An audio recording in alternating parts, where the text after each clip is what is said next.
आपने अक्सर देखा होगा कि जो बर्ड्स होते हैं वो वायर पे बैठते हैं फिर भी उनको करंट नहीं लगता। यहाँ पर अगर हम वायर को टच भी कर ले तो हमको करंट लग जाएगा। तो आपके मन में ये सवाल कभी ना कभी आया होगा। तो इस क्वेश्चन का एक सिंपल रीजन मैं इस वीडियो में आपको बताने वाला हूँ।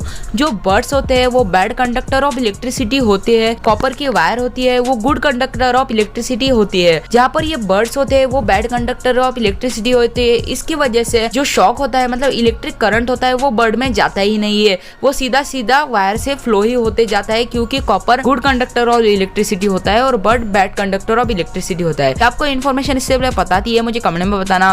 और क्या आपको वीडियो अच्छी लगी ये भी मुझे कमेंट में बताना। मिलते हैं किसी और वीडियो में। आज के लिए नमस्कार। I think I make it easy, you take it easy.